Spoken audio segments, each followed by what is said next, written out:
Pues si os parece, a lo mejor viene alguien más y se añade también, pero mientras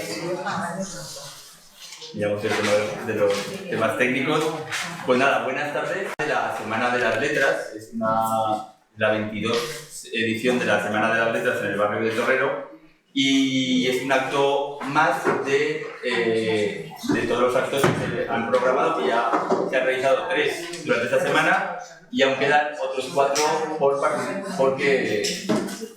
realizar. Yo estoy un poco nervioso, es decir, incluso más que ayer. Ayer hubo una actividad de lectura en voz alta y puedo reconocer que me emocioné al final de mi lectura y también escuchando a otras personas con los textos elegidos de lecturas significativas para ellos y para ellas, que las leímos en voz alta y luego hubo un poco de debate.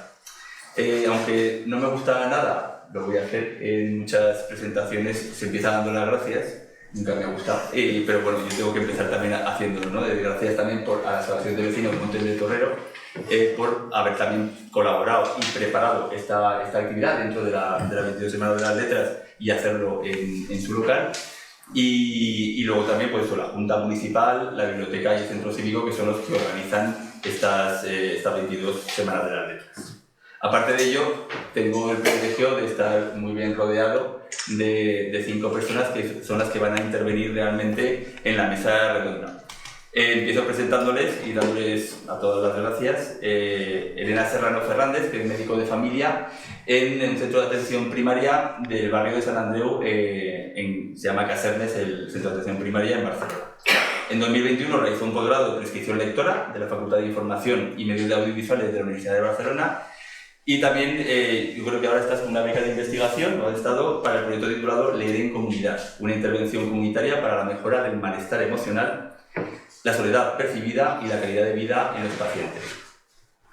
Luego pasaremos esto sería más a lo mejor también la parte teórica y la parte de aplicación práctica en el barrio de Barcelona, a otro par de experiencias también más cercanas de nuestra ciudad y de nuestro barrio o barrios cercanos. Tendremos a Carmen García Romero, médica de familia del Centro de Salud de Canal Imperial. Está ya jubilada y actualmente socia del Centro de Mayores de Torrero, bastante activa en el centro y lectora habitual. Luego también tenemos, luego subirán, que no cabemos todas aquí, Julia Grau Larranga, que es enfermera especialista y responsable también en enfermería familiar y comunitaria y responsable del grupo de atención primaria de atención comunitaria en el Centro de Salud Canal Imperial, y Mari Carmen Noguero Fernández, que también es enfermera y miembro también del grupo de atención comunitaria de ese mismo centro de salud, que ya sabéis que es un edificio que tiene 2 centros de salud, que atiende a la parte sur de San José, desde Norfreta para arriba, y el que atiende también a la parte de Venecia, de aquí del barrio de Torrero. Y es uno de los 10 centros de salud, el que es de Canal Imperial, que impulsan un proyecto piloto para aprovechar los beneficios terapéuticos del arte y la recomendación de activos de visitas a museos y otras actividades socioculturales. Y luego también acabaremos con Isabel Ruiz López, que está aquí, que ha sido empleada municipal, o es empleada municipal pero ya jubilada, y también es socia de otro centro de mayores de San José, lectora habitual, y miembro del club de lectura del Centro de Mayores de San José, que está en el Parque de la Memoria.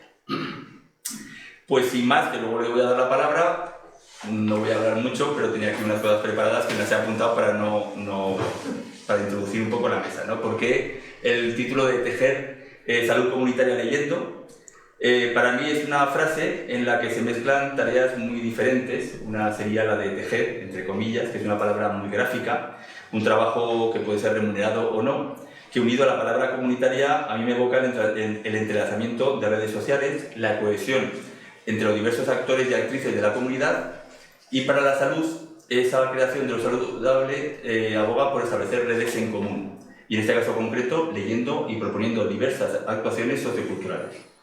La recomendación de activos no solo es una apuesta desde hace más de 15 años por un nuevo enfoque frente a la medicalización, sino un complemento a la atención sanitaria individual y a las campañas públicas preventivas, o también una nueva visión del binomio salud-enfermedad, más allá de la promoción de la salud o de la prevención de la enfermedad y también como una adhesión a un tratamiento o alternativas no clínicas de atención. Véase la típica que vas al médico, te receta una pastilla, te mira la tensión y te vas contento o contenta a casa, sino va un poquito más allá para la promoción de estilos de vida saludables.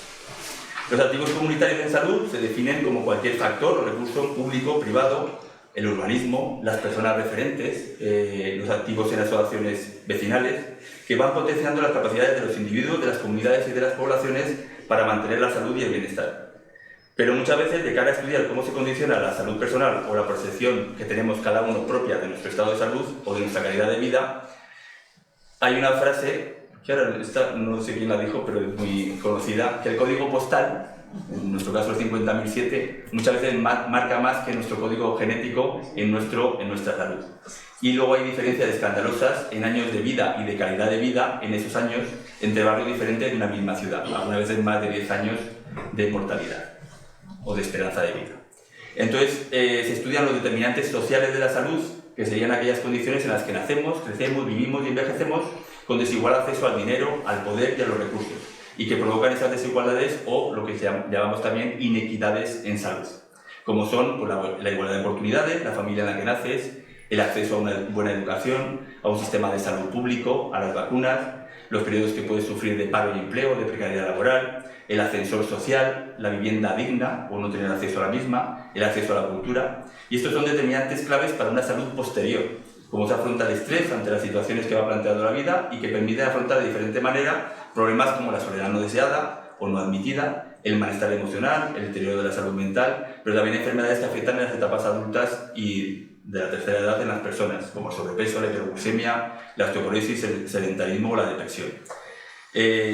Michael Marmot, que es un teórico, recientemente ha sido invitado por el Ministerio de Sanidad a hacer una charla que también yo la he visto online, el pasado 26 de marzo, hace un mes, que es profesor de Epidemiología y Salud Pública de un colegio de Londres y un referente de la Organización Mundial de la Salud sobre determinantes sociales de la salud.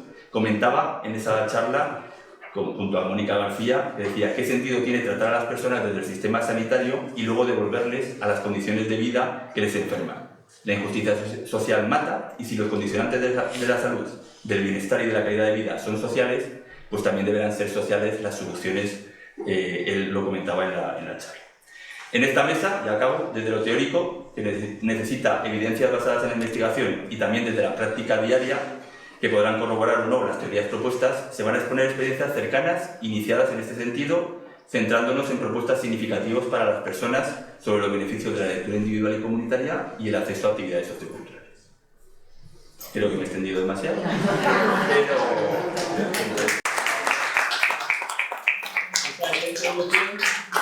pero ya a las personas que saben y que conocen de la experiencia, pues empezamos con Elena Serrano Fernández, que ha venido desde Barcelona y va un poco a introducir este tema de tejer redes sociales. Gracias. Bueno, pues no sé si se escucha o no. Claro, creo que se me escucha así sin micro. Agradecer a Fernando y a la Asociación de Vecinos de Torrero pues la propuesta de esta participación en esta iniciativa tan estimulante.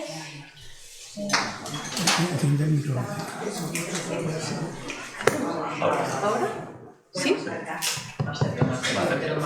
Algo que sea así más cerca. ¿Sí? Ahora sí.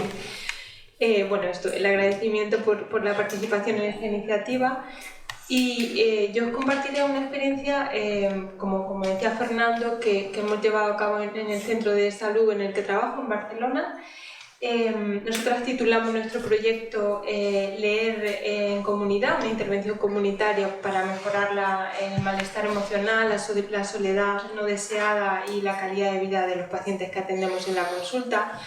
El grupo de investigación decimos llamarlos redeiras, que son las mujeres que tejen las redes que se dedican a la pesca, ellas ese trabajo silencioso. Y el grupo de investigación está formado de los distintos perfiles que conforman en un centro de salud. Pues hay profesionales de enfermería, de medicina, de trabajo social, una auxiliar clínica, la psicóloga. Y luego contamos también con la participación de 2 bibliotecarias del barrio y una profesora de filosofía. Haré referencia a lo largo de mi intervención pues un poco al proyecto, también a las lecturas que nos han servido para argumentar este proyecto, y luego avanzaré pues algunos resultados de los grupos que hemos tenido, 2, que nos encontramos todavía sin los resultados definitivos. ¿Dónde nace el proyecto? Como decía Fernando, un poco la iniciativa después del curso que hice, pero sobre todo después del diagnóstico de salud comunitaria que hizo la Agencia de Salud Pública de Barcelona en distintos barrios.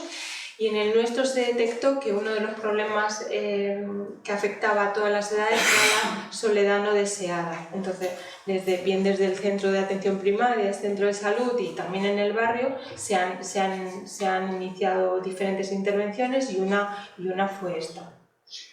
Nosotros decidimos que la actividad no se llevase a cabo en el centro de atención primaria, sino se llevase a cabo en la biblioteca. Y un poco el eje es el intentar, lo que intentábamos era descubrir aquello que nos rodea de otra manera, el hacernos más receptivos a los demás y a sus problemas, y sobre todo incorporar otras formas de relatar aquello que nos ocurre y el por qué nos ocurre, ¿no? En las consultas, las distintas profesionales que participamos habíamos percibido que a veces pesa demasiado el lenguaje que impone lo sanitario, lo biomédico, lo científico, ¿no? Y a veces, entonces, ahora me detendré un poquito en esto porque en las últimas décadas en la medicina se fundamenta demasiado en términos biológicos y tecnocientíficos, ¿no? Y esto también lo vemos en la forma en la que registramos los profesionales sanitarios las historias clínicas, que están demasiado cargadas de datos objetivos, cuantitativos, de etiquetas diagnósticas, que a veces son necesarias. Quiere decir que nosotros estamos ahí para diagnosticar y tratar e intentar mejorar la salud de nuestros pacientes, pero no es suficiente, ¿no? cuando intentamos cuidar. Y hay una autora que hemos leído que se llama Susan Sontag. Ella escribió un libro dedicado a las metáforas, ¿no? Y entonces ella habla del poder que tiene el lenguaje en nuestra forma de la experiencia de enfermedad. Porque el lenguaje es importante, ¿no? Hablábamos de la connotación del lenguaje científico, pero ella habla, su madre murió de tuberculosis, ella tuvo un cáncer de mama y murió del cáncer de mama, y en su entorno hubo varias personas que murieron de SIDA, ¿no? Ella es estadounidense. Y ella habla de cómo el lenguaje científico también está colonizado por las metáforas bélicas, ¿no? Y sobre todo en dos grupos de enfermedades importantes, como son las infecciosas y el cáncer, ¿no? La guerra, la lucha, y cómo esto lo orienta hacia una cuestión de voluntad y de determinación de la persona, ¿no? Y si no se consigue mejorar o curar, pues es un fracaso, y es un fracaso de la enfermedad, de la persona, ¿no? Entonces ella nos ha ayudado en nuestro proyecto pues a reflexionar sobre cómo el lenguaje pues, influye en nuestra experiencia de la experiencia de enfermedad, cómo afecta a nuestra propia identidad como personas cuando estamos enfermas, y también incluso a relacionarnos con nuestro entorno, con quien nos cuida. Y nosotras en nuestro grupo, el criterio de inclusión, o sea, cuando compartimos con nuestro equipo el proyecto para que nos hiciesen propuestas de personas que participasen, no les pedimos que nos propusiesen a personas enfermas, ¿no? Con determinadas enfermedades, o diabetes, o ansiedad, o depresión. Nosotras queríamos que nos llegasen personas que tuviesen pues, 3 situaciones, ¿no? Que ellas detectasen. Es decir, nos centrábamos más en las situaciones de necesidad que tuviesen las personas o problemáticas, que eran la soledad no deseada, otra fuese una vivencia de malestar emocional, bien por una situación vital o por alguna enfermedad, y la tercera era pues esa limitación que os hablaba al principio, ¿no? de limitación a la hora de expresar más allá de los síntomas o signos, de los síntomas o de la enfermedad que tuviese, con el lenguaje que nosotros le damos. porque nosotros consideramos que esta interpretación de lo que le pasa a la persona cuando viene a la consulta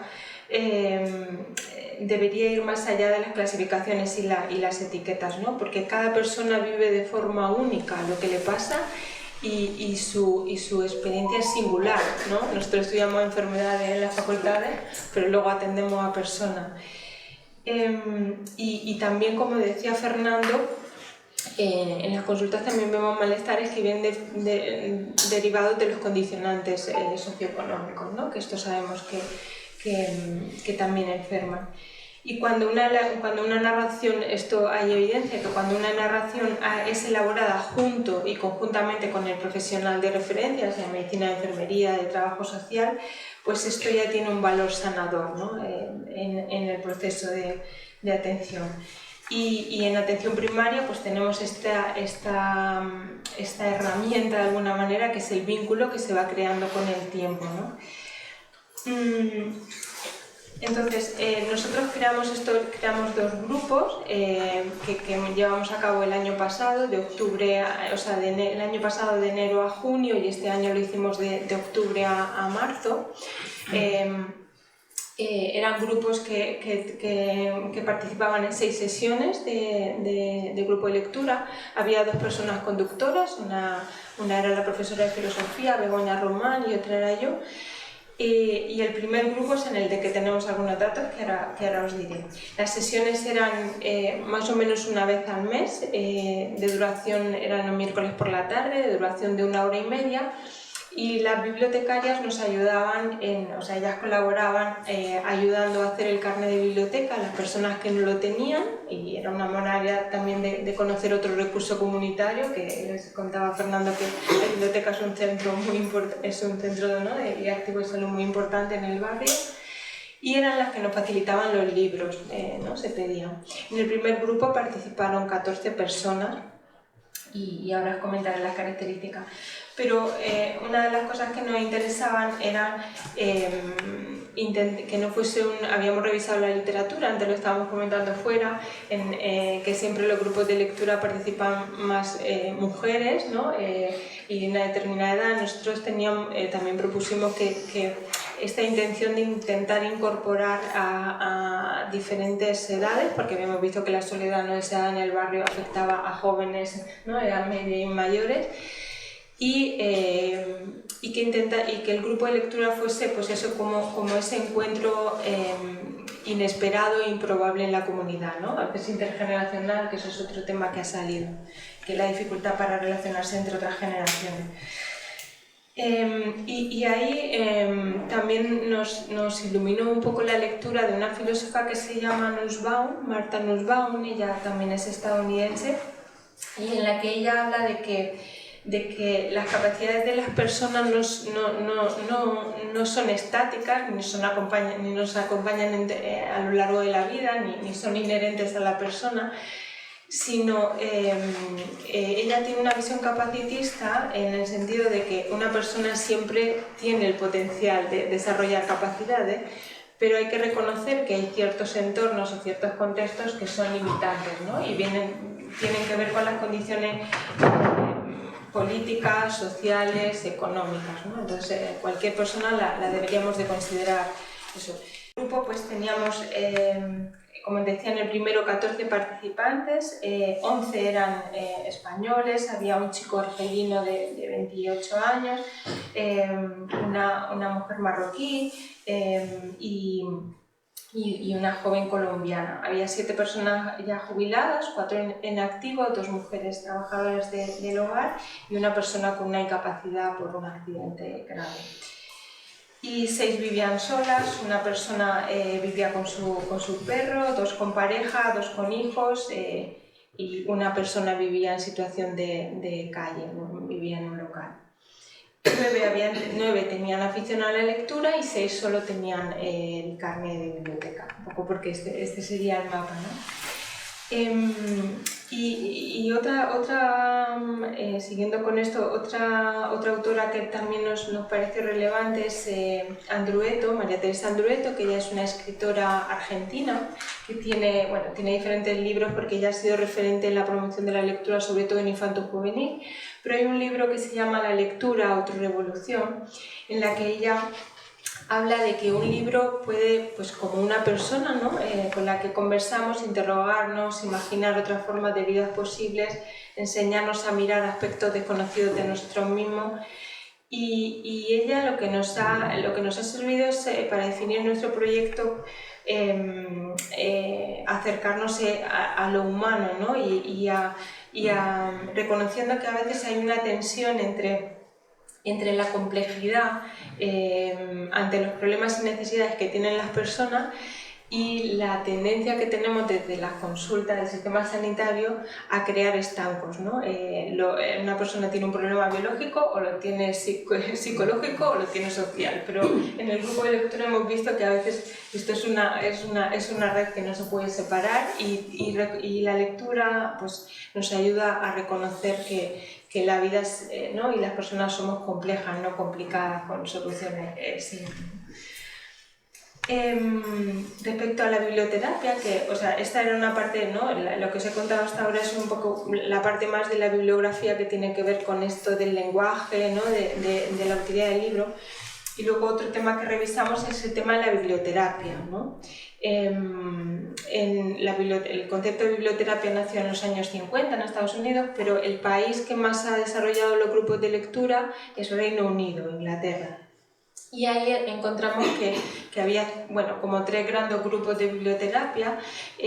Unos eran los recomendados por profesionales, sobre todo de salud mental, de psiquiatras, psicólogos, que recomendaban a pacientes sobre todo libros de autoayuda, pues, ¿no? Ante determinadas enfermedades, ansiedad, depresión y esto, pero era una lectura más individual. Luego encontramos también en Liverpool, una ciudad, grupos de lectura que se hacían desde hospitales, centro de día, biblioteca, y eran grupos de lectura más para tratar pues, temas universales, ¿no? Que preocupan la soledad y esto. Y luego el que a nosotros más nos gustó y es el que hemos intentado replicar, aunque adaptado, es un método que también se hacía en una ciudad de Inglaterra, que se llama método de Crickles, que estaba organizado por 3 bibliotecarios, también y educadores sociales, y ellos no parten de una lista de lectura, no parten de temas que tratar, sino ellos conforman el grupo y se desarrolla el grupo de lectura en función de las necesidades que tienen las personas, y las personas son también las que proponen, ¿no? Y no solo se leen libros, también se proponen pues, canciones, o se propone poesía, es decir, la lectura es simplemente la herramienta, el vehículo que invita a generar un debate y a partir de ahí, ¿no? Pues, y ese es un poco el que nosotros hemos intentado replicar. Nosotras en nuestro proyecto también nos encontramos ahora en la fase de análisis porque otra de las cosas que hemos encontrado buscando información es que la evaluación era pobre de estas intervenciones, ¿no? Primero porque se atribuye que todo lo comunitario genera beneficios, ¿no? Y a veces las evaluaciones no y que cuando se evalúa simplemente es con pues, cuántas personas han asistido, qué se ha leído, ¿no? y poco más, ¿no? Entonces nosotras intentaremos evaluar qué impacto ha tenido en las personas, atribuyendo que a veces podemos hacer daño también, como decíamos antes con las palabras, y si realmente ha servido para generar vínculo comunitario, que es otra de los objetivos del proyecto. Ahora os avanzaré un poco nuestras conclusiones muy preliminares de este estudio, ¿no? Las personas participantes han dicho en una entrevista grupal que se hizo al finalizar las 6 sesiones Para ellas se identificaban como grupo y afirmaban que estaban en sintonía y que en realidad a cada una de estas 14 personas les unía de alguna manera el sentimiento de soledad. Luego en el grupo hemos visto que hay muchas soledades, incluso hay soledades elegidas que no tienen por qué tener una connotación negativa. Pero bueno, ellas veían que todas de alguna manera habían vivido esta soledad menos positiva. Valoraban que esta propuesta hubiese sido propuesta por sus profesionales que les conocían, ¿no? De atención primaria, es decir, que detectasen como esa necesidad en las consultas y que conociesen ¿no? la actividad que antes hablabas tú de esto, ¿no? El conocimiento, que cuando un profesional prescribe algo, aunque sea social, el conocimiento y que te expliquen dónde vas, qué vas a hacer, y esto era muy valorado por las personas. Aunque luego se hiciese en otro sitio que no fuese una sala del centro, que fuese algo comunitario. Y ahí nosotros como grupo habíamos diferenciado lo que era la prescripción social, que sería un poco esto de la recomendación de activo de salud, ¿no? Que no tiene por qué implicar un acompañamiento. Las personas participantes eran realistas, ¿no? Respecto a su soledad, porque nosotros como grupo investigador ya lo preveíamos, que no íbamos a solucionar con 6 sesiones la vida de nadie, ¿no? Entonces ajustar esta expectativa era importante, pero que sí decían que la experiencia les había permitido a pensar sobre esta soledad y tener ese sentimiento de pertenencia a algo, ¿no? En el grupo. Y como grupo estamos pensando un poco cómo dar continuidad a este proyecto. Y otra cosa que valoraban es que, otra cosa que nosotros hemos visto como grupo, cuando hacíamos las entrevistas para la inclusión en la actividad, nos habíamos propuesto no incidir demasiado en la lectura, ¿no? O sea, había gente que tenía la afición de lectura y otra no. Lo que hemos visto es que sí que es importante leer, al menos durante el grupo, no ser lectura, pero porque la lectura genera salir de tu propia experiencia, ¿no? Adentrarte en el libro para luego comentar lo que te ha sugerido. Las personas que a veces no leían nada, porque también las hemos tenido, no salían de su historia, por decirlo de alguna manera, y el debate era más enriquecedor cuando se había leído y se compartía de lectura. Es decir, que leer era importante para crear una narración propia, pero también colectiva, con el grupo. Y un poco para concluir, nosotras, tanto con las personas que hemos participado como en el grupo, ¿no? Ahora que llevamos casi 1 año y medio trabajando juntas, diríamos que, bueno, esto lo he elaborado un poco con el grupo, preparando la sesión de hoy, nosotras concluiríamos que la literatura hoy en día podría ser un acto de resistencia, ¿no? a las políticas neoliberales que condicionan tanto nuestra vida, asumiendo una función social que se aleja de estas lógicas productivas, ¿no? Donde el valor de lo económico establece la utilidad de las cosas y de las prácticas e incluso de las personas, ¿no? Y que la literatura pues, sería el antídoto contra esta barbarie de solo hacer lo útil, ¿no? Esta posición y práctica que ha llegado a corromper nuestras relaciones sociales y también de alguna manera nuestros afectos más íntimos. Y hasta aquí, luego debatimos.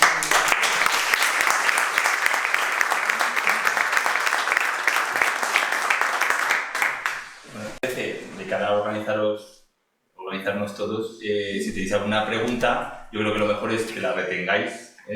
Yo tengo memoria de pez también muchas veces, pero bueno, si podéis os lo apuntáis y al final de todas las experiencias pues podemos dar paso un poco para que haya un poco de debate, ¿no? Aportación, preguntas y eso. Pues damos paso ahora pues a Carmen Garcés. Contamos eso con...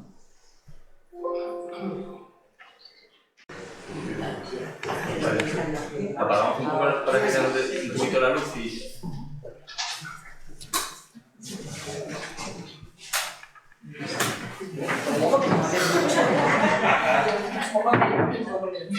Un poco menos.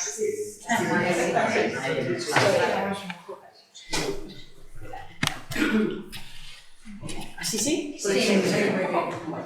Pues buenas tardes. En principio también pues, dar las gracias a esta iniciativa, yo muy contenta de poder hacer aquí, que es como mi casa.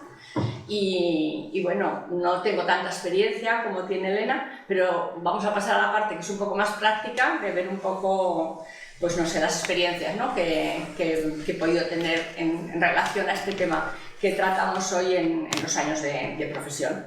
Entonces, yo ya hace casi 2 años que estoy jubilada, pero siempre he trabajado como sanitaria en diferentes centros y en diferentes categorías. En el Centro de Salud Canal Imperial, de su apertura, que fue en el 2006, he trabajado como médico de atención primaria. En mis últimos 4 años pues, he tenido la profesión, he estado en el Banco de Sangre y Tejidos de Aragón durante estos 4 años. Entonces, la edición de esta semana, de la semana de letras, el tema que tiene, el lema principal es la de salud entre libros. Y bueno, pues como hemos comentado, ahora lo que se trata es de dar un poco las experiencias en torno a este tema. A ver si pasamos. Exactamente. Entonces, en primer lugar, pues quiero que sepamos un poco, ¿no?, lo que son los efectos que la lectura va a producir en el organismo y cómo actúa en la salud de los pacientes. Entonces, la lectura en las diferentes formas de literatura produce unos efectos en los lectores que inciden directamente en su salud. El martes, alguno de vosotros estabais ya, cuando inauguramos la semana, ya se comentó alguno de estos efectos de la salud, como era pues, en ayudar a hacer frente a las adversidades, el ofrecer confort y mejorar la autoestima. Vamos a ver un poco hoy desde el punto de vista de la salud, que hay estudios que ya demuestran los efectos de la lectura. Así actúa protegiendo la aparición y el progreso de lo que son enfermedades neurodegenerativas.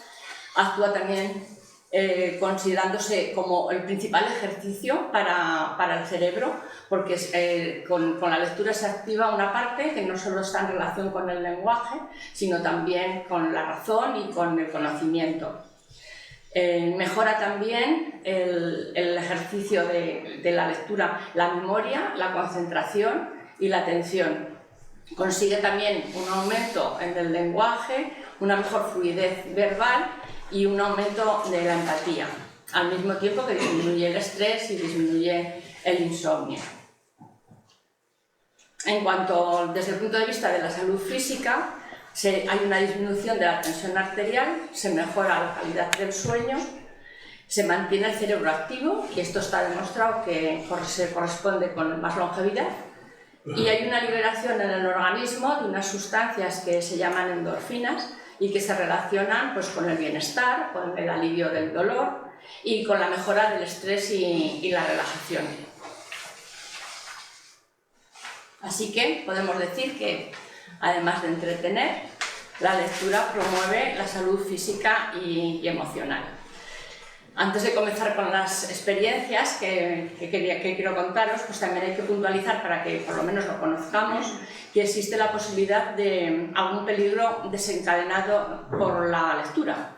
Es lo que se llama adicción al libro o bibliomanía, ya que una lectura excesiva hace que el lector esté más distraído, y si tiene que dejar de leer esté irritable al dejar la lectura, y puede incluso darse el caso de que la necesidad de leer sea tan importante que desatienda otras necesidades, pues como la alimentación, el descanso o el sueño, ¿no?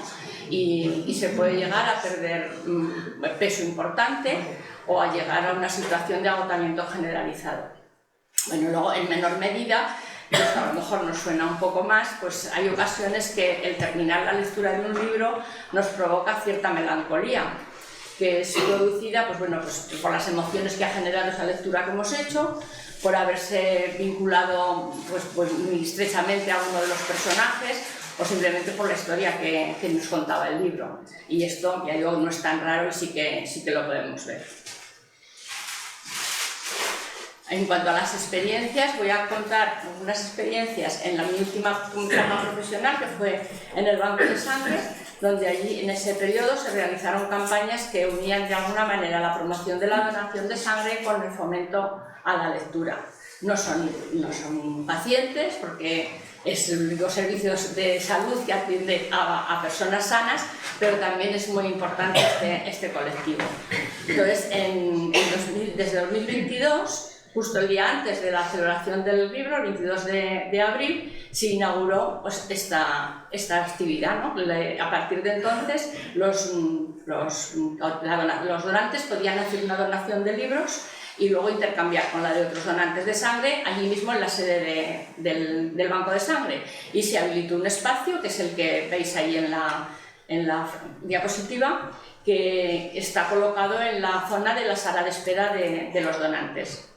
Entonces se puso en marcha lo que se conoce como una biblioteca libre, que consiste pues, en dejar libros en lugares públicos para que los recojan otros lectores. En este caso nuestro, pues eran donantes de sangre hacia otros donantes de sangre, que después ellos mismos podían hacerlo.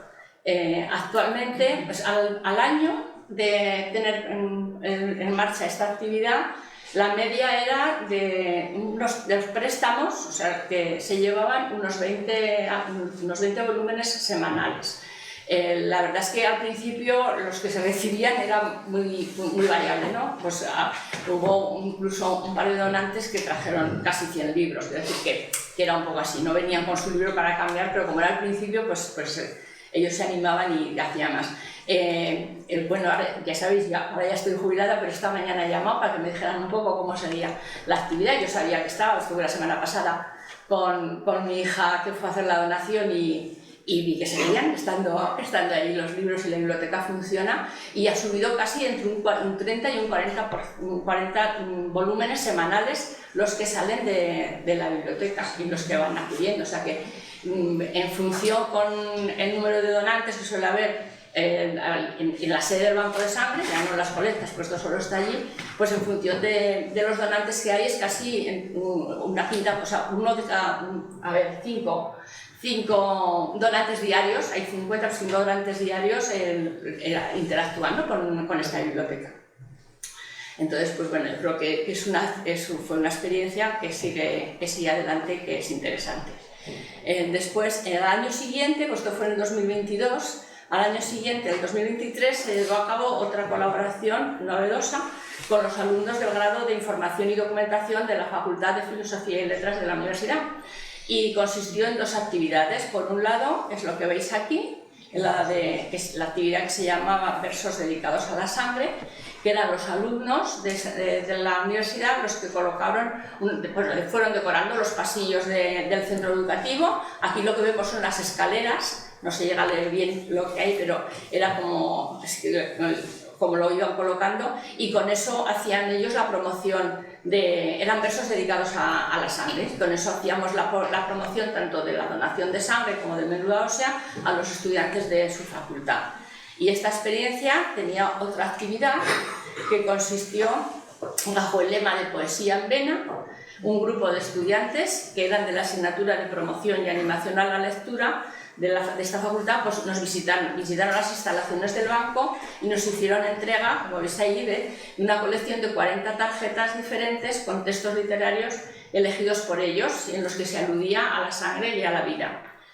Son textos de autores como pues, Luis Cernuda, Gabriel Celaya, Gloria Fuertes, Rosa Chacel, en los que todos ellos los colocamos en la sala de recuperación, que es donde van los donantes después de hacer la donación, como un elemento también de fomento de la lectura, y en este caso era de textos todos de poesía. Sí, vamos reponiendo, duraron mucho los textos porque pues, más de un año se fueron reponiendo. Luego ya se cambió a otra cosa.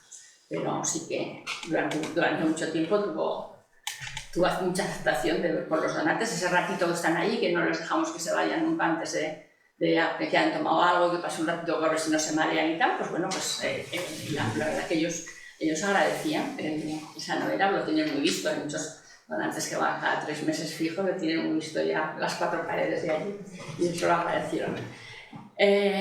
Luego la experiencia mía desde el Centro de Atención Primaria, la verdad es que yo no he participado directamente en las experiencias relacionadas con la lectura o la literatura en el centro de salud, pero bueno, son en estas consultas de atención primaria donde se realiza una atención sanitaria a lo largo de la vida de las personas. Entonces, como médico pues, de atención primaria, en el desarrollo de la profesión se puede observar la relación que tiene la lectura en el proceso de las enfermedades y su incidencia de manera importante y positiva sobre los pacientes, y también se puede observar cómo esta relación con la lectura es diferente según el tipo de pacientes y según tienen su hábito lector previo, según son las situaciones vitales cambiantes. Entonces sí que se puede ver un poco cómo esa relación varía. Entonces, en cuanto a la relación de los pacientes con la lectura en los procesos de enfermedad, bueno, decir primero que, por un lado, están las lecturas sobre temas sanitarios que suelen estar más o menos relacionados con el propio paciente o con alguien de su entorno cercano. En estos casos, la verdad es que los pacientes de inicio acuden cada vez más a Internet, que supone una forma muy asequible de encontrar información, aunque sí que muchas veces pues, nos solicitan alguna aclaración o algo para que sea completamente comprensible lo que han buscado, pero dejamos aparte este tipo de lectura y hablamos un poco desde la consulta de atención primaria, que es, como decíamos, donde los pacientes pues, los vamos conociendo a lo largo de muchas etapas de su vida. No es raro que aparezcan procesos, que aparezcan enfermedades y que inciden directamente en su manera de ser y en sus aspectos vitales que les trastocan un poco, ¿no? Entonces, si analizamos esta relación que tiene la enfermedad con la lectura, podemos ver que a veces son procesos de larga duración, como por ejemplo, para que veamos un poco lo que quiero decir, serían las fracturas, una fractura por accidente, pues eso es una ruptura brusca de la actividad del paciente y muchas veces precisan de periodos largos de inmovilización. O puede ser enfermedades que desde el inicio ya pues son con un pronóstico serio, tienen un pronóstico grave, como pueden ser los procesos de cáncer, que sabemos que los tratamientos son largos y que siempre en mayor o menor medida de intensidad va a conllevar sufrimiento y malestar emocional importante. Entonces comentan muchos de estos pacientes cómo la lectura les ha supuesto una ayuda para afrontar estos periodos y lo destacan como la parte amable dentro de su proceso, porque les ha permitido pues, pasar mejor el tiempo en el caso de la inmovilización que decíamos, o poder evadirse de cierto modo pues, de las preocupaciones y de todas las incertidumbres que conlleva la enfermedad por la que están pasando. También veremos lo que ocurre en los cambios de ciclo vital, que en algunos casos, como en la maternidad, pues pueden dificultar la posibilidad de disponer de tiempo para la lectura, y en otros donde pues puede aumentar el tiempo disponible, como es pues, al llegar a la jubilación, donde hay que adoptar otras actitudes diferentes pues, para emplear ese mayor tiempo del que se dispone cuando se termina la vida laboral. En el caso de maternidad, pues conviene indicarles que es importante mantener el hábito de lectura al menos 10 minutos durante el día y, si es posible, lo ideal sería 30 minutos. En cambio, el cambio que supone la jubilación, debemos decirles que, porque deben saber que la lectura es una de las mejores maneras de ocupar parte de ese tiempo del que sí ahora disponen. Entonces, todas estas actitudes, desde la consulta de atención primaria, se pueden reforzar para que puedan experimentar mejor los beneficios que se produce con la lectura. Lo que decíamos, por otra parte, las formas de relacionarse de los pacientes con la lectura y cómo se puede mejorar, también se observa que hay varios tipos de pacientes. Hemos puesto ahí un poco los tipos. Serían los pacientes sin ningún hábito de lectura, esto es así, y que en ocasiones pues, piden en cierto modo alguna ayuda, pues como lo hacen en otros aspectos de su vida, ¿no? De relaciones sociales, de aficiones, todas, pues ahí tenemos pues, se dirigen normalmente a la biblioteca de barrio, que siempre está, les pueden ayudar en lecturas fáciles al principio y poco a poco ir introduciendo. Hay pacientes también con un hábito de lectura, que incluso puede ser diario, pero no con lectura de literatura. Suelen ser pacientes que por su trabajo, por cargas familiares o por otros motivos sí que leen diariamente, por ejemplo, pues un periódico deportivo, pero no leen nada más. En este tipo de pacientes pues no es raro observar que el cambio puede ser rápido hacia el otro tipo de lectura, pues en los casos que decíamos antes de la inmovilización prolongada o tras la jubilación, donde acaban dedicándole ya mucho más tiempo a la lectura, si ya tenían ese hábito previo. Y el último grupo serían los lectores, que son los pacientes que ya son lectores y que ya tienen cierto hábito de lectura. El cambio que se observa pues, cuando surge, volvemos a decir otra vez lo de la jubilación, pues en este caso más las mujeres, como hemos dicho, son empezar a asistir a clubs de lectura o a centros de crítica literaria, sabiendo que esta actividad pues, también constituye un modo de socialización. Esta mañana justo han comentado por la radio que de una ciudad de aquí de Aragón que había 5 clubs de lectura y que el 90% eran mujeres. Eso es así, pero bueno, hay que intentar que sea para todos porque es muy beneficioso y sobre todo la parte de socialización, como decía Elena, lo de la soledad no deseada, pues está muy extendido y es una manera muy agradable de acudir y de sacar provecho. Y por último, dentro de las experiencias he traído mi experiencia como paciente, porque quería contarles que existen también enfermedades donde se pierde lo que conocemos como compresión lectora y se anula la posibilidad de realizar una lectura. Entonces yo sufrí en el año 2009 un ictus y perdí la compresión lectora. El momento en el que fui consciente de esto no lo olvidaré nunca. Tenía delante el periódico y no sabía lo que ponía. Entonces, pues bueno, tuve que trabajar muchos meses para ir aprendiendo de nuevo a leer y a escribir, y uno de los momentos más mejores en la recuperación pues fue el poder leer mi primer libro después. Luego tuve la ocasión de comentarlo con el autor, del que yo ya era fan, y como comprenderán que siempre para mí será un escritor muy especial. Así que una manera fundamental de recuperar la salud fue recuperar la lectura. Muchas gracias.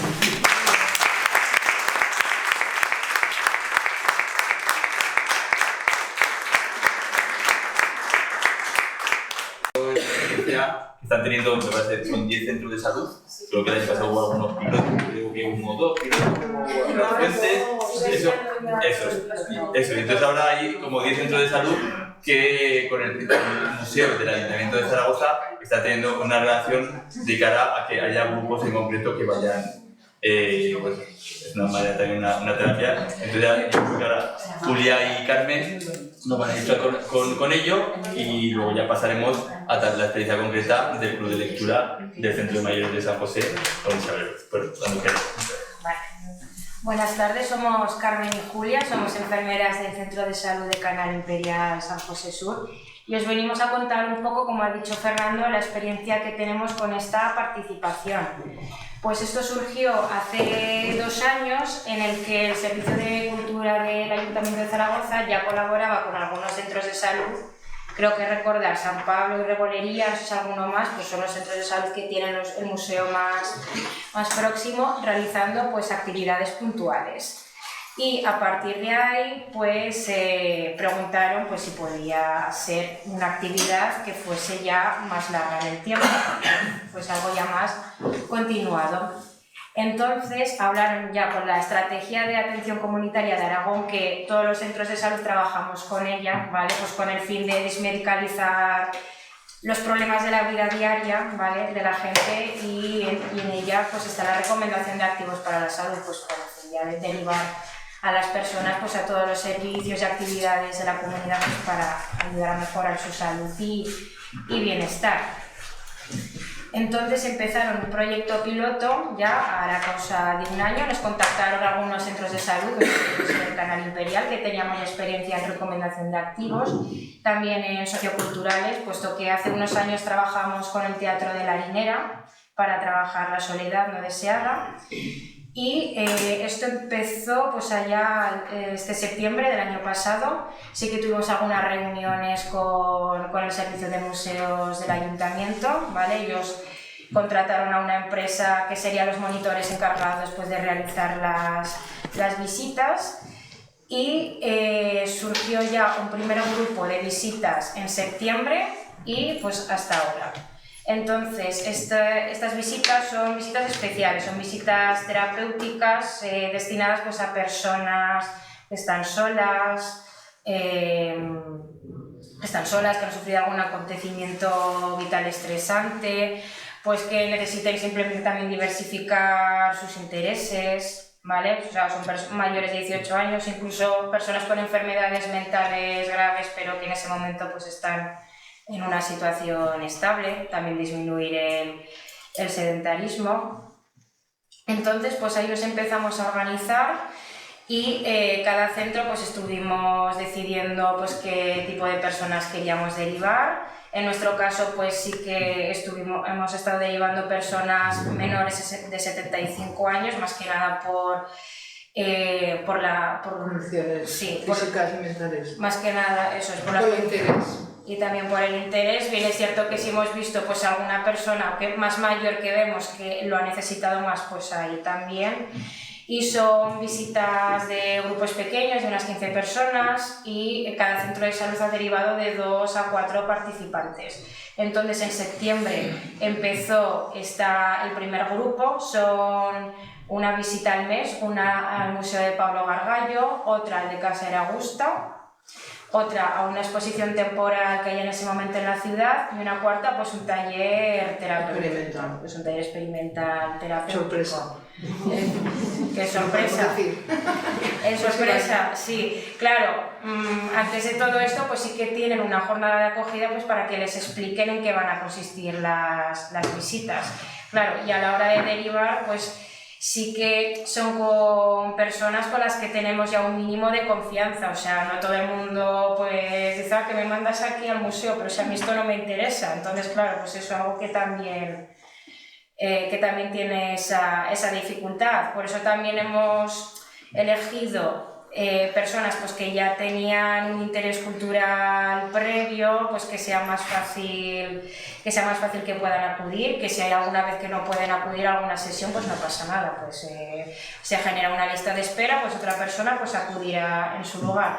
Pero sí que es cierto que todas las personas que han acudido, porque con esto hacemos un seguimiento, pues para ver si realmente les ha servido, claro, y poder coordinarnos con el museo, pues para ver si realmente les ha servido, y todo el mundo la verdad que está encantado. Sí que es cierto pues que esta situación que tenía pues ha mejorado de forma puntual, o sea, claro, al final son visitas que ocupan 4 meses, pues si ha fallecido tu hijo, pues puede ser que en esos 4 meses no se haya solucionado absolutamente todo, pero sí pues que en ese tiempo pues hayas encontrado herramientas o estrategias pues para gestionarlo un poco mejor y conocer también gente nueva de otros barrios.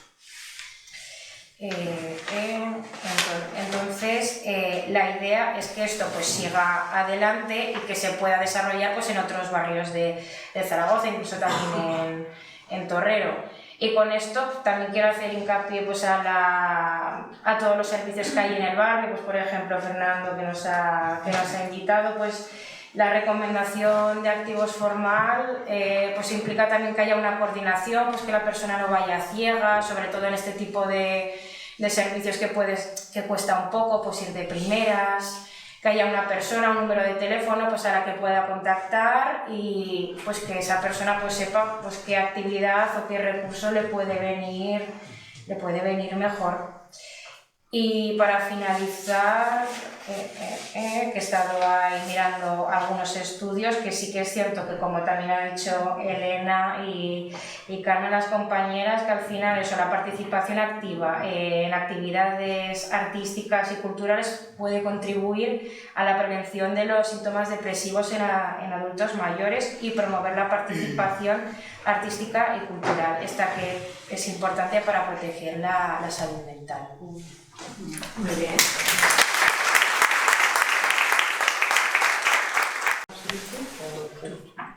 A ver, yo os puedo contar lo que nos comunican cuando vienen en el seguimiento, ¿vale?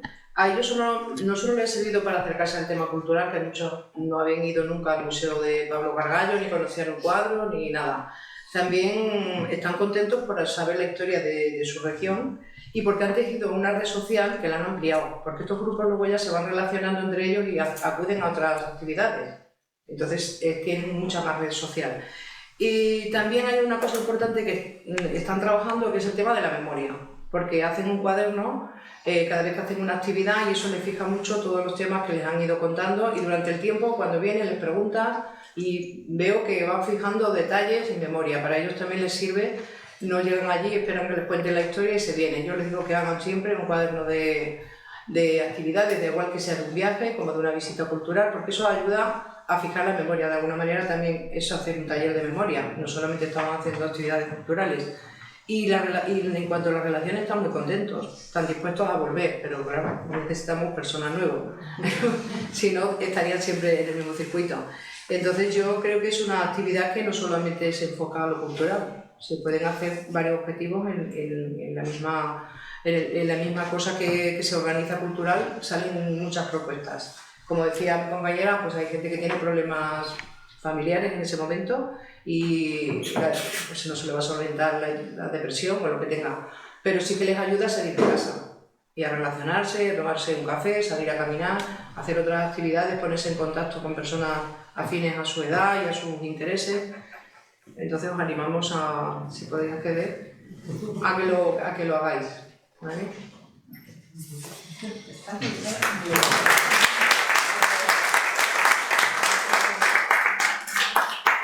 Pues ahora me toca a mí. Ya veremos a ver, porque yo en la vida he hecho una cosa de estas. Me ha metido en un embolate. Pues me llamo Chávez, buenas tardes a todos. Y soy usuaria del Centro de Mayores de San José. Mayores, porque soy mayor. Y además también participo en el club de lectura.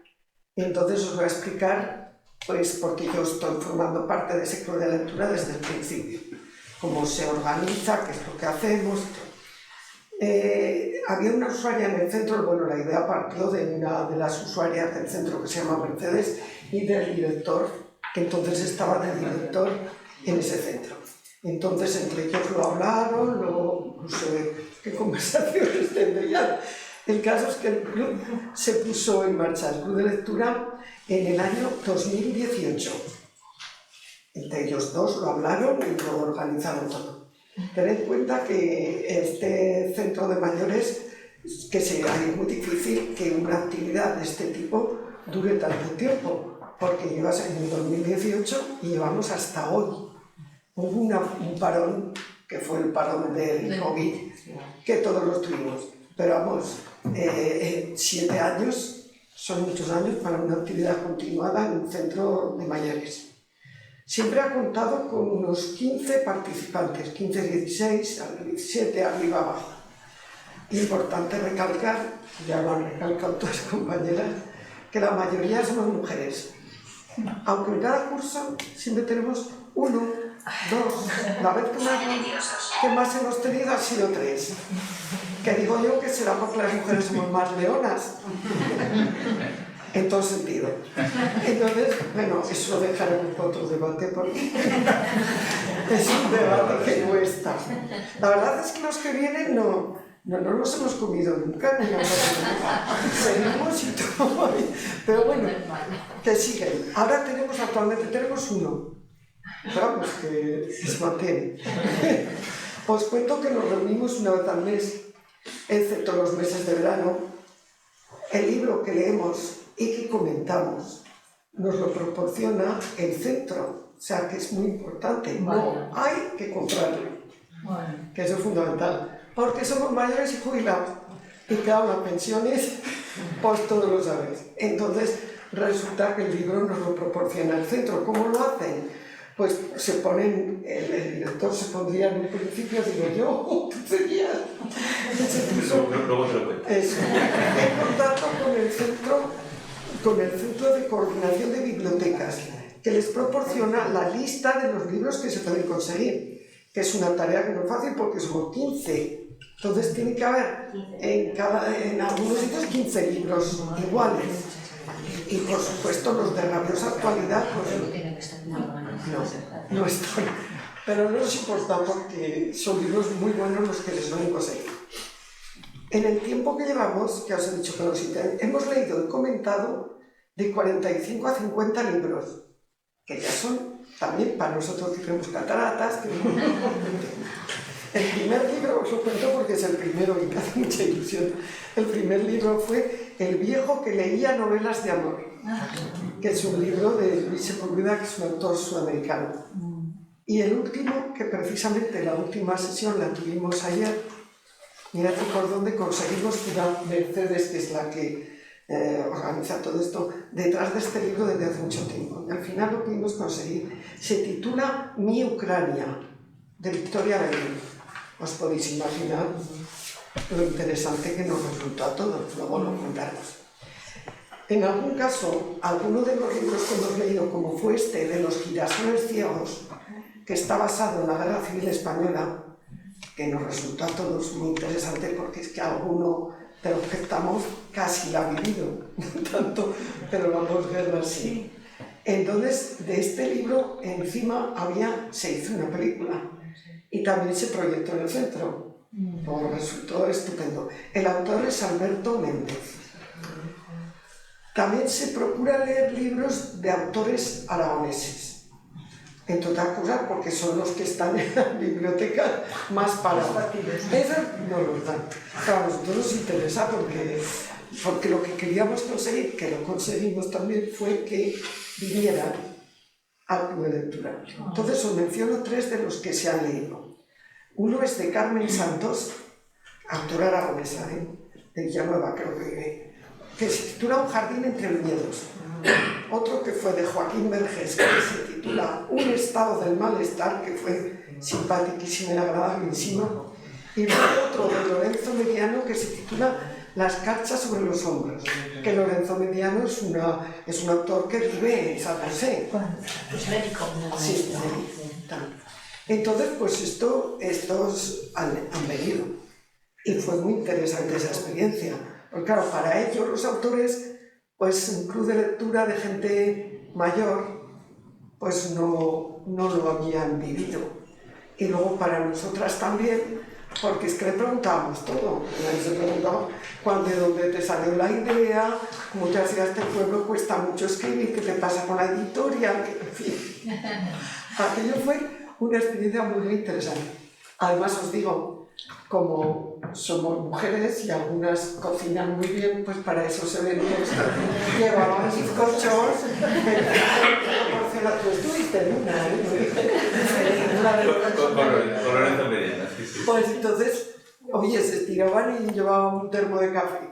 Con lo cual, esa experiencia fue muy interesante, porque claro, les preguntas cosas, porque tú lees libros, pero el proceso que nos explicaron que lleva un libro, la de veces que Lorenzo Mediano había corregido ese libro, digo, pues si no va a quedar nada de lo que había escrito al principio.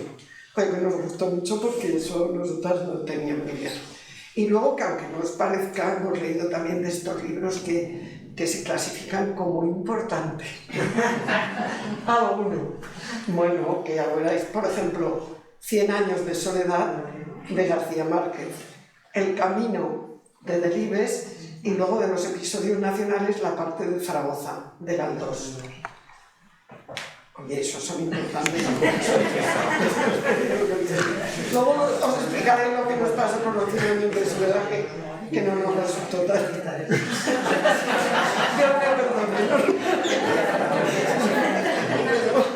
Pues hasta aquí os cuento más o menos la organización del club de lectura. Pero como resulta que aquí hemos venido, según me dijo Fernando, a un coloquio que es Tejer Salud Comunitaria Leyendo, que yo dije, Dios mío, qué importante es esto.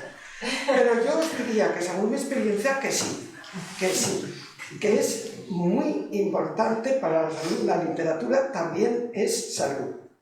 Y os cuento, hay que tener en cuenta que los participantes somos todos personas mayores, ya lo he dicho antes. Lo recalco mucho porque es que en realidad tenemos que ser mayores de 65, si no, no perteneces al centro de mayores. Pero es que no se acaba ahí. Hay algunos de 80, de 80 y algo, la mayoría somos de 70 y pico. O sea, que somos personas que ya... Entonces, el hecho de tener que juntarnos una vez al mes nos obliga a salir de casa y arreglarnos. Luego pasamos allí una hora muy relajada, comentamos el libro, si nos ha gustado, si no, con qué personajes hemos conectado más. Muchas veces también se cuentan las experiencias vividas por nosotras y que se parecen alguno de los personajes del libro.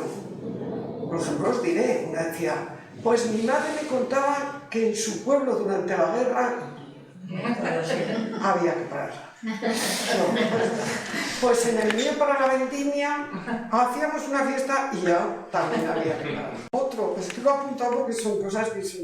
Y luego tú decías, pues nosotros, cuando se hablaba del libro de los girasoles, que era la guerra y la posguerra, pues es que alguno no lo ha vivido. Entonces decían, nosotros somos 5 hermanos, hambre, decía el hombre, lo que se dice hambre no hemos pasado, pero vivíamos con lo justico. Entonces, estas experiencias personales que añadimos a las que son vividas por los personajes reales que nos cuenta el libro, resultan tan interesantes o más como las del libro mismo. Luego también os digo que aunque somos mayores y con muchas experiencias acumuladas, porque los años te dan eso, la lectura de libros siempre abre la mente. Te hace conocer otros mundos, otras vidas diferentes a las nuestras, con los personajes que son grandes y son miserables de todo. Entonces, leyendo, se aprende una cosa fundamental que yo lo he comprobado. Se aprende a conocer, a comprender y a aceptar lo diferente. Porque leemos unos libros que dicen, válgame cielo. Pero bueno, es que tienes que aprender a conocer, comprender y aceptar lo diferente. Y no veáis que para ser personas que no hemos leído mucho, que muchos vienen del pueblo, lo bien que se hace, ¿eh? Se aprende muy bien esto. Que lo diferente no por ello es lo peor, solo es diferente. Hemos conocido a través de las lecturas cómo se vive en otros países. Por ejemplo, hemos leído libros de autores de ciudades sudamericanas, norteamericanas, en Glen Gatsby. ¿Os acordáis de esa película que nos lleva a un mundo maravilloso, lleno de riquezas y de bueno, norteamericanos? Luego hemos leído del continente africano, bastantes. Hemos leído de Asia, uno que era interesantísimo, se titulaba Vivir, de Liu Xun, no me acuerdo mucho. Y de Europa. De Europa, precisamente ayer, que os lo he comentado antes, fue en la última sesión que hemos tenido en este año. Y nos tocó leer el libro y comentarlo, se titula Mi Ucrania, que está escrito por una autora joven, pues, como os lo he dicho antes, ¿cómo se llama? Victoria Belín. Y que nos ha servido muchísimo, porque es que es complicadísimo meterte en la historia de Ucrania. Eso es para notar, porque es que han estado siempre, primero en la Unión Soviética, luego se independizan, luego vuelven otra vez, luego se vuelven a independizar, luego vuelven a estar. Total, que nos tuvimos que sacar un croquis tirando de Google para saber los años en que estaban en un lado, los años que estaban en otro, una guerra de independencia entre ellos. Bueno, tremendo de verdad lo de Ucrania. Y esto nos ha servido para saber y entender cómo es este país, cómo es su gente y sobre todo lo que oímos en la televisión. Que muchas veces no te creas que saben tanto, porque nos hemos preocupado de mirarlo. Nos ha encantado por eso. Tienen bastante esta gente. Y ahora ya sabéis que están pues en lo mismo, que no sé cómo acabará. También os cuento que no somos nadie de los que participamos unos eruditos en literatura, ni en gramática. Pues no sabemos muy bien si los autores utilizan oraciones subordinadas, coordinadas, si escriben con muchos adjetivos, nos viene un poco grande eso. Pero sí sabemos ver si la historia que cuentan nos ha llegado al corazón. Eso sí. Y encima, os diré que somos tan osados y osadas que nos permitimos y nos atrevemos a ponerles nota a los autores. Como nadie nos ve, nosotros estamos aquí, leemos y decimos, pues este vaya bien. A los aragoneses no. A los que vinieron les dimos buena nota. Entonces, fíjate, os contaré la anécdota de que al gran Gabriel García Márquez, con sus 100 años de soledad, le dimos un notable raspadito. Porque los 100 años de soledad se nos hicieron de un largo Que yo ya sé que es casi un sacrificio decir eso, porque es un libro maravilloso, es un libro que no se reconoce, pero coño, muy largo. Entonces, oye, un notable raspado que no está mal. Yo creo que sí, os digo que yo creo que sí, que la literatura es sana, por lo menos para nosotras. En la hora del club de lectura, oye, no sé por qué milagro no nos duele nada. Se nos pasan de repente todos los males. Además, después de acabar la sesión, nos vamos al bar del centro, que eso está, y nos tomamos un caldo con leche y churros. Bueno, claro, lo digo por eso duramos tantos años. Llevamos 7 ya, que algunos nos vamos a ir de allí al cementerio. Bueno, ya os he contado. En resumen, os diré que estamos encantadísimas de formar parte del Club de Lectura. Os diré que es una experiencia muy, muy positiva, saludable por lo que os he dicho, porque ya nos arreglamos, salimos de casa y desde luego muy, muy recomendable. Yo os contaré también, esta ya es personal y ya porque una ya ha salido arriba, que yo yendo al club de lectura, un día digo, pues ¿y yo por qué no escribo? Porque siempre me ha gustado mucho escribir, pero claro, la vida, pues trabajando, hijos, quizás los abuelos, de todo, pero nunca había escrito nada. Pero ahora cuando me jubilé y vine aquí, pues dije, pues yo voy a escribir. Fernando lo sabe. Pues yo voy a escribir, que empecé a escribir relatos cortos, eso sí, en 100 años de soledad no, pero relatos cortos sí. Y encima los he presentado y encima me han dado premio.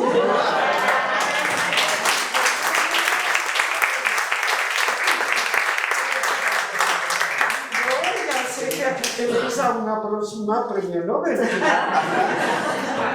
No creo. Pero sí que os lo digo porque es una consecuencia de haber ido al club de lectura. Porque un día dije, anda, pues si esto se escribe, fíjate tú qué atrevida. Porque yo no. Pero ya al ver que presentaba y que me lo premiaban, dije, pues igual escribo hasta bien. Pero en fin, yo allí que voy. Lo que vuelvo a repetir, para finalizar, os vuelvo a repetir que es una experiencia muy positiva, saludable, por lo que os he dicho, y muy, muy, muy reconfortable. Y se lo debemos a él, que es el que nos inició.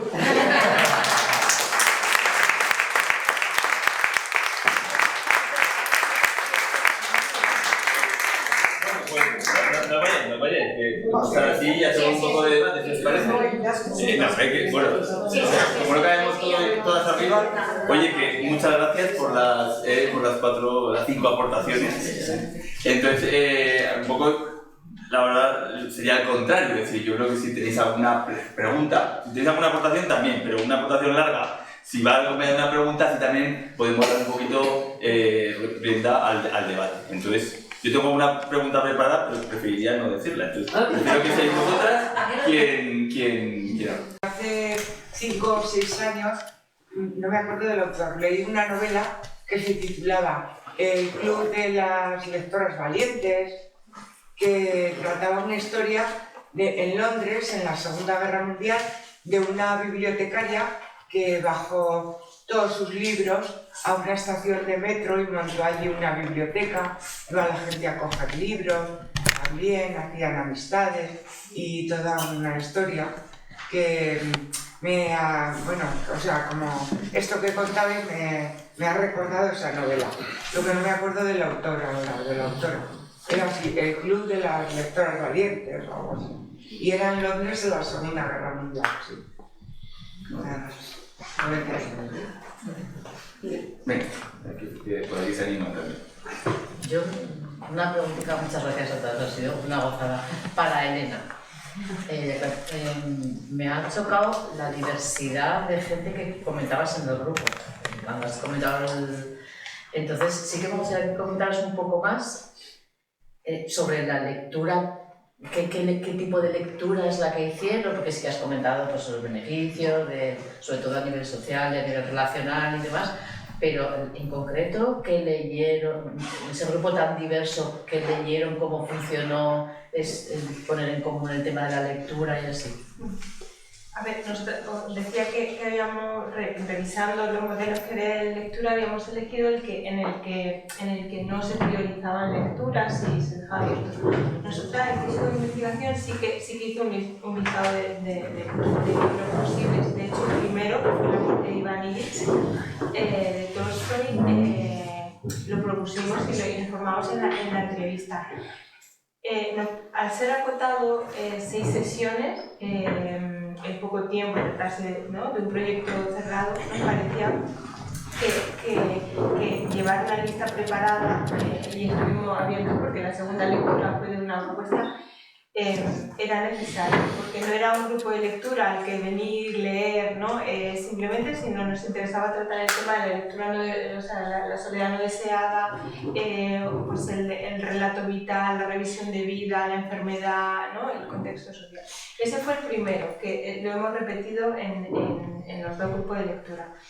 En el primer grupo de lectura hubo una participante que acaba de leer Cándido el optimismo, de Voltaire, y se votó, y como esta participante lo propuso con tanto entusiasmo, pues todos aceptamos y fue el que leímos. Y luego el tercero, lo propuso Begoña Román, que es el de Víctor Frank, Un hombre en busca de sentido.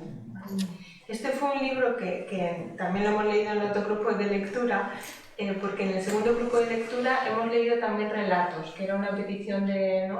Hemos leído cuentos pequeños, por ejemplo El nadador de John Cheever, hemos leído cuentos pequeños, pero en el primero fue nuestra lectura.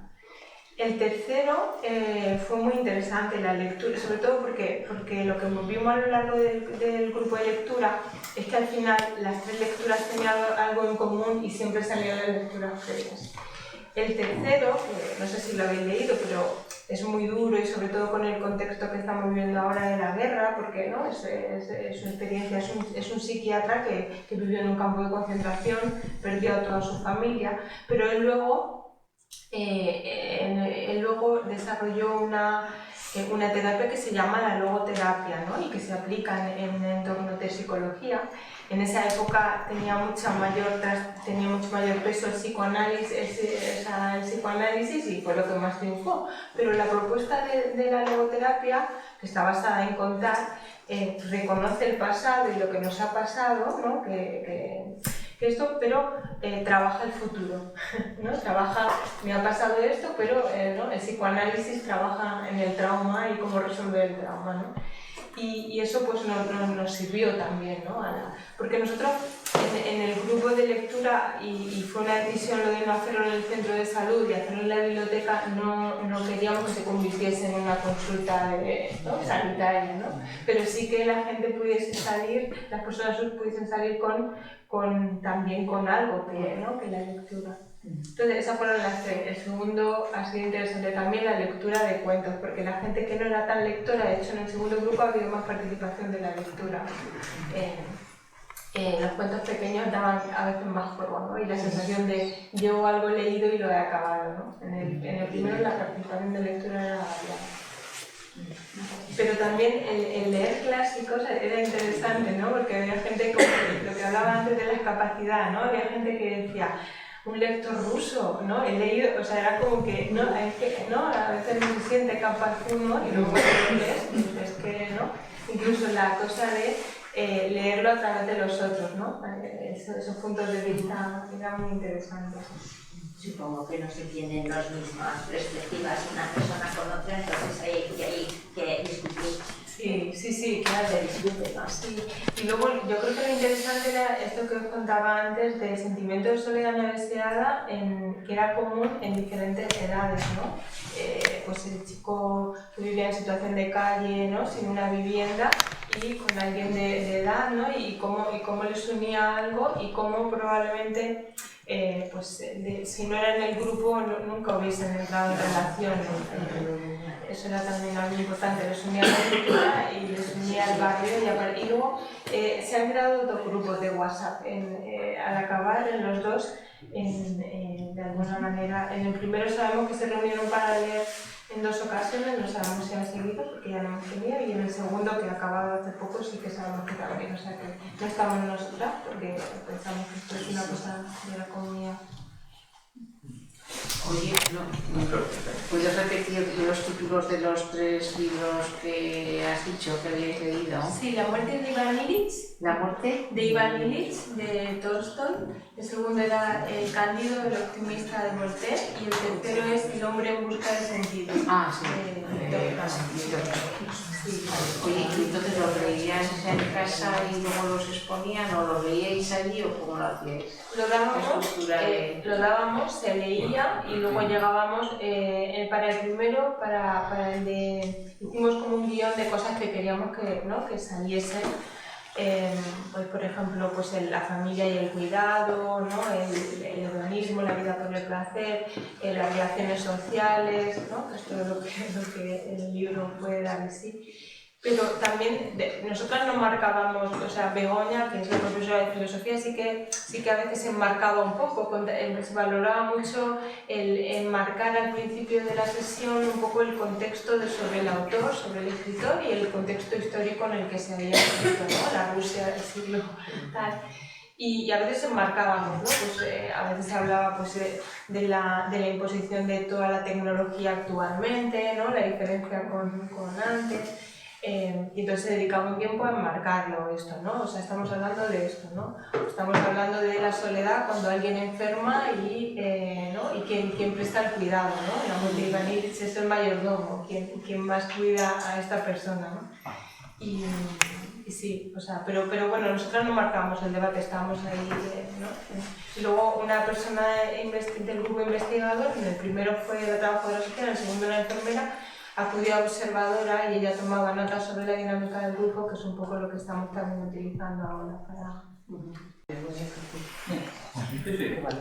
Y yo primero daros la enhorabuena a las 5 porque ha sido fabuloso. Y después, pues por otras actividades que yo tengo fuera de aquí, me choca y me gustaría que me comentarais que las 5 sois mujeres. Entonces, en los grupos estos que comentáis, pero en los grupos profesionales, no ya los pacientes, los profesionales, ¿qué carga hay de femenina y qué carga hay masculina? ¿Cuántos hombres están en esos grupos? ¿O sois mayoría las mujeres? Yo ahora no sé cómo está la proporción en el centro de salud, pero claro, normalmente las actividades se tienen ¿En las actividades? Sí, las actividades se tienen en función de los que estamos en el centro. En el centro de salud del canal hay 2 equipos, como ha dicho Fernando, entonces teníamos muchas actividades, eran conjuntas. Las hacíamos siempre de 2 a 3 porque hay turnos de tarde, pues la posibilidad de estar todos los profesionales era en ese rato 2 a 3. Entonces allí la verdad es que participaba la mayoría del equipo, tanto enfermería como médicos funcionan. Y no hay diferencia, es decir, si estamos más mujeres en el centro, que somos más profesionales, pues vamos más, pero no hay diferencia. Normalmente ya se buscan actividades que interesan un poco al equipo y en eso sí que prácticamente no hay distinción, trabajamos todos. Y luego de responsables, pues igual, es decir, que igual ha habido pues de calidad, por ejemplo, que estaba yo de responsable y siempre estábamos 2, pues a veces hemos estado pues, compañeros masculinos, femeninos, en el otro equipo al revés, o sea que en eso no hay distinción. Gracias. Nosotros somos 11 personas que hacemos el grupo de investigación y las 11 somos mujeres. Es una casualidad. A ver, la directora de la biblioteca es mujer, la bibliotecaria que fue con la que hice el curso de posgrado era mujer y la auxiliar es mujer, la enfermera y en mi grupo hay pocos hombres, que hay 4. No sé si por probabilidad, pero hay cosas de casualidad y hay cosas que probablemente no. Muchas gracias. Sí, nosotras aquí Carmen somos todas mujeres y que es cierto que el coordinador de enfermería es hombre, pero también porque tiene una experiencia previa y demás. Y en el grupo de comunitaria, pues sí, somos mujeres excepto 2 hombres. O sea que al final pues acaba habiendo más peso femenino, pero también porque en el centro de salud pues también hay más mujeres. Los sociales sanitarios somos todo mujeres. Sí. Sin menospreciar a nadie, las mujeres acuden. Bueno, ¿tenéis alguna pregunta? Yo iba a comentar con respecto al club de lectura, que yo era uno de los proyectos que con más mimo empecé, es decir, porque estábamos muy lejos, el Centro Mayor de San José, de la biblioteca del barrio, o había que subir a Torrero a la biblioteca o bajarse a la plaza mayor del barrio, al centro cívico de allí, ¿no? Entonces, bueno, pues lo ha comentado perfecto, es decir, mucho más porque lleva mucho más tiempo que yo, que ya me pedí. Lo único, a lo mejor, no sé si lo siguen haciendo, la persona Merche, pues siempre prepara un guión previo para que lo pasáramos nosotros a máquina para darlo con el libro, es decir, un guión para orientar la lectura de cara a que el debate posterior, dando el grupo, yo creo que lo seguís haciendo todavía, un poco tuviera un poco sentido, o que hubiera también unas pequeñas preguntas de dónde empezará el libro. Yo creo que esto también, todo lo demás está muy bien explicado, pero eso yo creo que también le da un poco el sentido a hacer una lectura individual pero orientada de cara luego a que sea una lectura grupal, ¿no? Comunitaria que hace sí, porque desde luego se habla muchísimo, a lo mejor empezamos hablando de lo que hay que hablar, que es el libro, y no sé por qué razón. ¿Alguna pregunta más? Si no, digo la mía. Yo quería preguntarle a Carmen y pedirle por favor a ti que luego me firmes un autógrafo por si llegas a Nobel. Sabes, tenerlo ahí preparado. En cuanto a salud mental, yo es que leí hace mucho un libro que se llamaba El mal de Montano, de Enrique Villamatas, que hablaba de la literatura como enfermedad. Es decir, de la gente que todo lo que estaba viviendo le recordaba algún libro, algún pasaje de no sé qué, y entonces casi articulaba su vida en torno a la literatura. Y a mí siempre me ha quedado la duda de si, no con ese nombre, porque con ese nombre ya sé que no existe, si el mal de Montano, la enfermedad de la literatura, no de leer, sino de si existe o si tenéis conocimiento que eso existe o no existe. Sí. Existe. No, pero existe. Sí, sí. Sí, fíjate, pues que me he hecho, joder, tengo la curiosidad y... Bueno, pues bien. ¿Y cómo se llama? ¿No sabes? Bueno, pues entra dentro de un grupo de patologías, pues como puede ser cuando estás obsesionado, pues que te van a robar, que te van a no sé qué, entonces en ese sentido, ¿no? Que entra dentro de ese grupo cuando vuelcas la vida, toda tu vida la ves reflejada en algo. Sí. Curioso.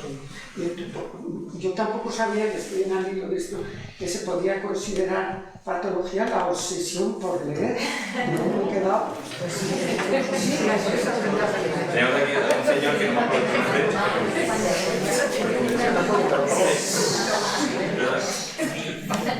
¿En el chocolate con churros seguís hablando del libro o Como había tan pocos hombres, tampoco yo.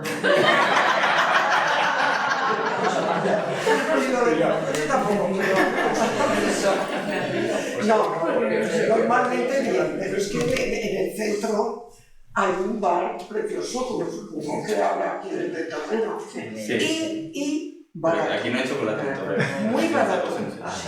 Entonces, después de eso, pues es que claro, 1 hora en el club de lectura.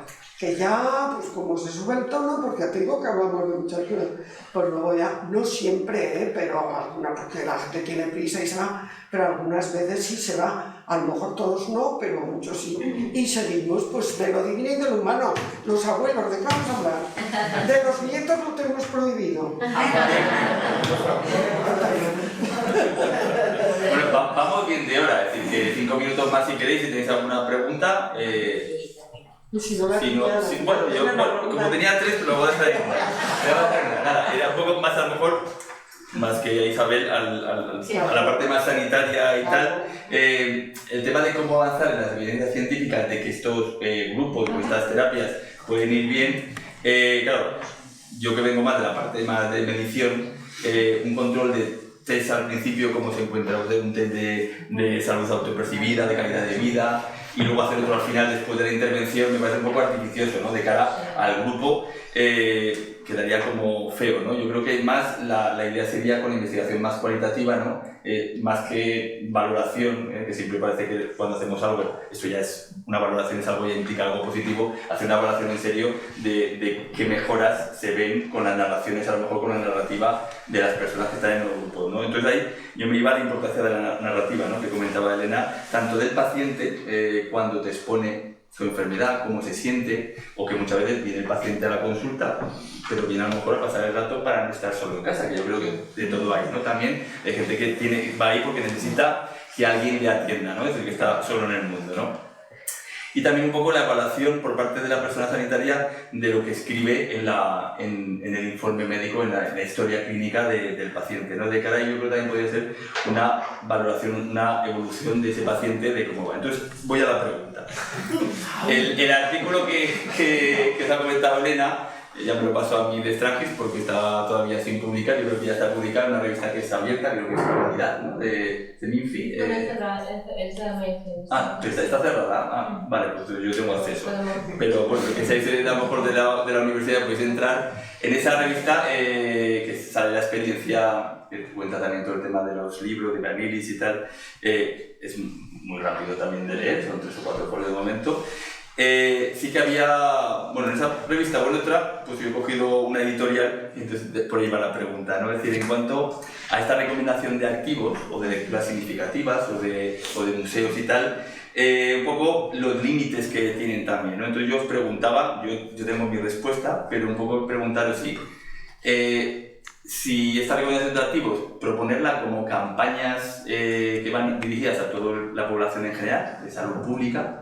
Imaginaos, ha habido el debate ahora de hasta dónde llega el cribado del cáncer colorectal. Es decir, que ese cribado a lo mejor no llega a todo el mundo, se produce el fenómeno que se llama en medicina, creo que de cuidados inversos, es decir, que le llega a lo mejor a la gente, no que no lo necesite, pero a la gente que está más informada y a lo mejor hay población que se escapa, ¿no? O una mamografía. Entonces, esas campañas de salud pública, frente a eso, ¿o es mejor una recomendación de activos a personas vulnerables de ciertos colectivos y crear pequeños grupos donde se pueda ver el avance o esa mejora? ¿Qué opináis? Eso... Yo creo que las dos cosas tienen cabida, sí, porque es distinto y lo que vas a conseguir con eso también va a ser distinto, ¿vale? Entonces, desde luego, el volcarnos los colectivos que están más vulnerables, eso es imprescindible, porque si no, nunca vamos a salir de ahí. Es decir, que yo creo que en eso hay que estar trabajando y hay 100 maneras de acercarse un poco a esas personas y eso hay que hacerlo. Y lo otro es como dices tú, es salud pública, es una manera general y es una manera que hay que usar otros métodos para poder llegar a la población, porque el beneficio está demostrado de antemano, ¿no? Que entonces hay que saberlo vender, pues se puede vender muy bien, pues no tienes que decir, bueno, le irá mejor, le irá peor, no. Es que las cuestiones de salud pública es que se sabe científicamente que va a ser mejor. Entonces, yo creo que en ese sentido, todos los que estamos trabajando en sanidad y en los sectores de salud, pues tenemos que volcarnos.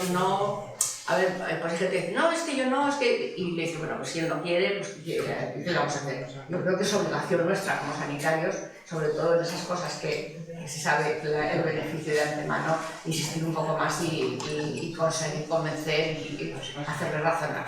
Entonces, y lo otro me parece imprescindible, porque hay trabajo para hacer, vamos, impresionante. Y según que varios más, eso lo has hecho. Yo quería preguntar también si estas cosas que surgen desde los centros de salud o desde la sanidad, porque veis beneficios, o a lo mejor es muy difícil de evaluar, como tú dices, el beneficio, pero si la gente te transmite que le ha ido bien, pues aunque no sea muy riguroso, ya tiene validez, ¿no?